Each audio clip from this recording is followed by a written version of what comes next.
नमस्कार दोस्तों। आज फिर किसी ने एक बहुत गहरा सवाल पूछा है। बहुत ही शानदार प्रश्न है कि ये जो धर्म गुरु लोग हैं, ये जो बाबा लोग हैं जो धर्म का प्रचार करते हैं, ये लोग रेप केस में कैसे फंस जाते हैं। अभी हाल में जो कंट्रोवर्सी चल रहा है पटना इस्कॉन में, वो कृष्ण कृपा दास जी जो हैं, जो टेम्पल के जो अध्यक्ष हैं, अथॉरिटी जो मेन अथॉरिटी जो वहाँ पे हैं, वो इस केस में फंस रहे हैं। लोग उन्हें ट्रोल कर रहा है और बहुत मारपीट चल रहा है वहाँ पे। जो मंदिर में ऐसा चल रहा है, ये क्यों हो रहा है? ये लोग क्यों वासना के वश में चले जाते हैं? ये तो वासना को काबू करना चाहिए इन्हें, लेकिन ये लोग वासना के वश में कैसे चले जाते हैं? जो वो प्रीच कर रहे हैं उसके विरुद्ध वो काम कैसे कर लेते हैं? तो ये बहुत ही गंभीर प्रश्न है। और इसीलिए ये क्या होता है कि धर्म पे हमेशा बार बार सवाल उठता है। कोई बाबा होते हैं जो बहुत ही अच्छा प्रवचन देते हैं, लोग उन्हें महात्मा मानता है, भगवान तक मान लेता है इन धर्म गुरुओं को। और बाद में जब ऐसा आरोप लगता है तो उनकी आस्था पे ठेस पहुंचता है और वो सवाल करते हैं कि ये सब झूठा था। फिर वो जो भी सीखते हैं उनसे तुरंत शून्य कर देते हैं और फिर कोई नए गुरु के पास जाते हैं ये सोचकर कि अब वो जो नया गुरु होगा वो ऐसा नहीं निकलेगा, वो फ्रॉड था, अब जो नया गुरु बना है वो सही होगा। वो इस होप के साथ जाते हैं, आशा के साथ जाते हैं, लेकिन क्या होता है, बार बार उन्हें धोखा ही मिलता है। एक समय था जो आशाराम बापू पे बहुत ज़्यादा सवाल उठा था। बहुत ऊंचे कद का वो कथावाचक और धर्म गुरु थे जिन्होंने बहुत अच्छा काम किया, बहुत अच्छा प्रवचन दिया और बहुत उनका जो फिलॉसफी है जो बताते हैं, उपनिषद और गीता, ये सब से बहुत ही टच, बहुत ही एसेंस मिलता है। मैंने भी सुना है उनका, बहुत ही गहरा जो बताते हैं, आत्मज्ञान जो देते हैं, बहुत ही अच्छा है। लेकिन जब ये कांड हुआ था तो बहुत लोग शिफ्ट हो गए कि भाई नहीं, ये धर्म गुरु जो है वो सही नहीं है, ये फ्रॉड थे। तो उनका जो सीख था वो भी वो नकार देते हैं। फिर दूसरे धर्म गुरु के पास जाते हैं, फिर इस्कॉन में जाते हैं। इस्कॉन में वो गीता पढ़ते हैं, मेन तो गीता ही वहाँ पे पढ़ाया जाता है। कृष्ण लीला का जो है प्रचार किया जाता है, वो पढ़ते हैं। और बाद में फिर जब ऐसा कांड होता है तो वो फिर सवाल करते हैं कि भाई ये जो मैंने पकड़ा था, जो गुरु पकड़ा था, वो फिर फ्रॉड निकला। तो पहले वाले गुरु भी फ्रॉड, दूसरे वाले भी गुरु फ्रॉड। तो ये जो धोखा खा रहे हैं, ये किसके वजह से धोखा खा रहे हैं? कभी ये सवाल हम लोग नहीं पूछते हैं। हम लोग हमेशा क्या करते हैं, जो आरोपी होता है वो बाहर छोड़ देते हैं कि ये दूसरा जो हमको जो धोखा दिया है वो गुनहगार है।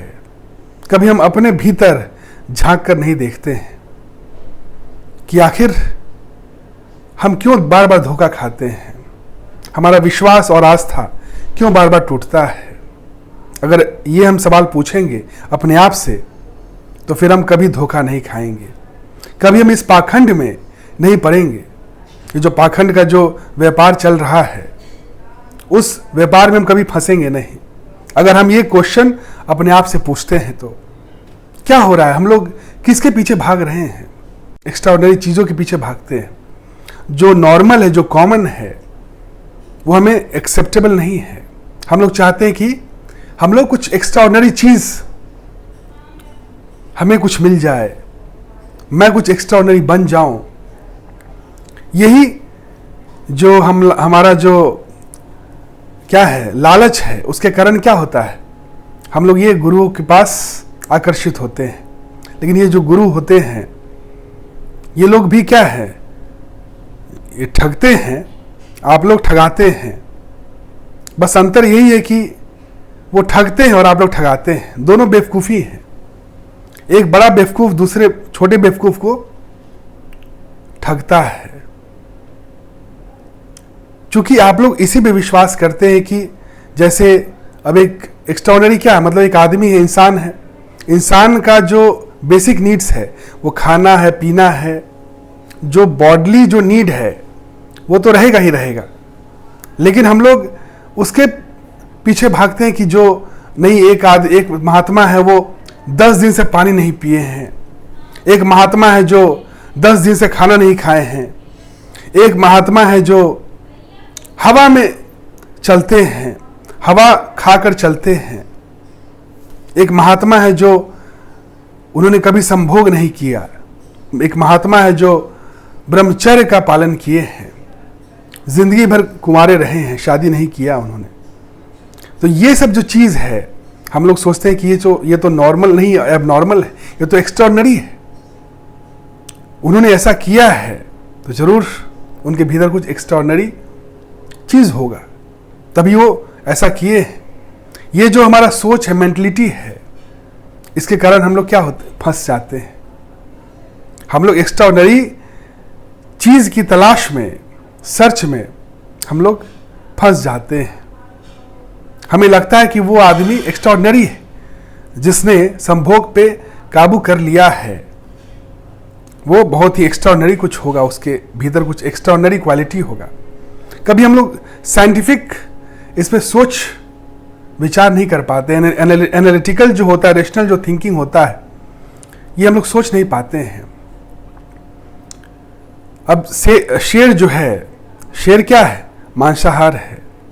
लेकिन क्या है कि कोई अगर ये मार्केटिंग कर दे कि मेरे पास एक शेर है जो शाकाहारी है, जो सिर्फ साग सब्जी खाता है, तो क्या हो जाएगा, वो एक्स्ट्राऑर्डिनरी हो जाएगा। उसको देखने के लिए लोग बाहर से लोग आएंगे, उसका मार्केट इतना बढ़ जाएगा कि लोग अब उसके सामने आदमी सटने जाएगा, ये सोचकर वहाँ पे एक छोटा बच्चा भी रख देगा, ये तो मांसाहारी नहीं, ये तो शाकाहारी है। और क्या होगा, अकेले में बच्चा पाकर क्या शेर के भीतर वो जो इंस्टिंक्ट है, मांस खाने का इंस्टिंक्ट, क्या वो खत्म हो जाएगा? वो तो उसको खा लेगा। वो तो कोई प्रेशर में आप उसको शाकाहारी बना दिए हो और उसको मार्केट कर रहे हो। लेकिन शेर शाकाहारी नहीं हो सकता है। शेर का जो नेचुरल जो इंस्टिंक्ट है, जो प्राकृतिक जो गुण है, वो मांसाहार है। तो वो शाकाहार के पीछे नहीं भाग सकता है, तो शाकाहार को अपना नहीं सकता है। लेकिन फिर भी आपने जबरदस्ती उस पर थोप दियो शाकाहार, तो वो प्रेशर में तो खा लेगा, लेकिन जब उसे मौका मिलेगा मांसाहार का, तो उसे छोड़ेगा नहीं, वो मांसाहार के पीछे वो भागेगा। ऐसा ही हो जाता है। ये संत लोग जो हैं, ये लोग क्या होते हैं, ये लोग एक्स्ट्राऑर्डिनरी बनने के चक्कर में, दिखाने के चक्कर में होते कुछ हैं लेकिन दिखाते कुछ और हैं। ये क्यों दिखाते हैं? क्योंकि जो आम जनता है उसे आकर्षित कर सकें, अट्रैक्ट कर सकें। वो दिखाते हैं कि हम संभोग को काबू कर चुके हैं, सेक्स से ऊपर उठ चुके हैं, हम शादी नहीं किए हैं, हमें शादी की ज़रूरत नहीं है, हमें संभोग की ज़रूरत नहीं है। देखो, मैं अनकॉमन हो चुका हूँ, मैं एक्स्ट्राऑर्डिनरी हो चुका हूँ, मैं आम आदमी नहीं हूँ, मैं कोई खास आदमी हूँ, मैं अवतार हूँ। ये सब वो प्रोजेक्ट करते हैं। और जो आम आदमी होते हैं इसी लपेटा में, इसी जो झांसा में फंस जाते हैं। उन्हें लगता है कि हाँ, ये तो एक्स्ट्राऑर्डिनरी चीज़ है, ऐसा कोई हुआ ही नहीं। जैसे हम लोग आम आदमी के लिए तो सेक्स और संभोग जो है वो बहुत ही इंपॉर्टेंट चीज़ है, उसके लिए भोग विलास ही सबसे महत्वपूर्ण चीज़ है। और जब वो ये देखता है, ये मार्केटिंग जब उसे समझ में आता है, जब सुनने को मिलता है कि कोई ऐसा बाबा है, कोई ऐसा संत है जिन्होंने आजीवन ब्रह्मचर्य का पालन किया है, शादी नहीं किया है, संभोग नहीं किया है, तो हमें लगता है कि इस बाबा में कुछ एक्स्ट्राऑर्डिनरी जरूर होगा। तभी तो ये प्राकृतिक जो चीज है उससे वो परे चले गए हैं, उससे ऊपर उठ गए, और हम लोग क्या हो जाते हैं, मोहित हो जाते हैं। जो आम जनता होता है वो मोहित हो जाता है, और फिर हम लोग नतमस्तक कर देते हैं, सवाल करने के बजाय नतमस्तक कर देते हैं, कभी क्वेश्चन नहीं करते हैं, कभी वो बोलते हैं उसको हम लोग सुनते चले जाते हैं और मानते चले जाते हैं। ये अंधविश्वास हुआ। ये अंधविश्वास जब तक रहेगा, ऐसे ठग लोग मार्केट में घूमते रहेंगे और आप लोग ठगाते रहेंगे। तो सबसे बड़ी बात है कि सवाल करना सीखिए, सवाल कीजिए। अगर मन में सवाल नहीं है तो आप कभी भी इस पाखंड को दूर नहीं कर सकते हैं। आप हमेशा फंसते रहेंगे, और ऐसे बाबा रेप केस में भी फंसते रहेंगे। कोई संभोग नहीं कर रहा है तो कोई प्रेशर में नहीं कर रहा है,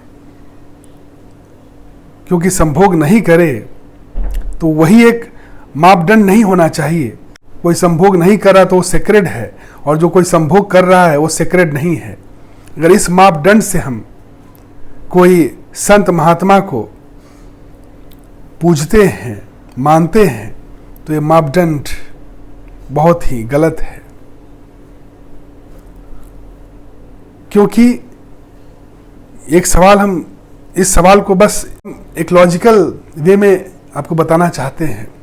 कोई बाबा अगर संभोग नहीं कर रहा है, संत अगर ये सुनने को मिलता है कि संभोग नहीं कर रहा है, ब्रह्मचर्य का पालन कर रहा है, शादी नहीं किया है, तो उसके 3 कारण हो सकते हैं। पहला कारण, वो नामर्द हो सकता है। दूसरा कारण, वो गे हो सकता है। तीसरा कारण, वो दिखा कुछ रहा है और वो अंदर से कुछ और होगा। और ऐसे ही लोग अक्सर फंसते हैं,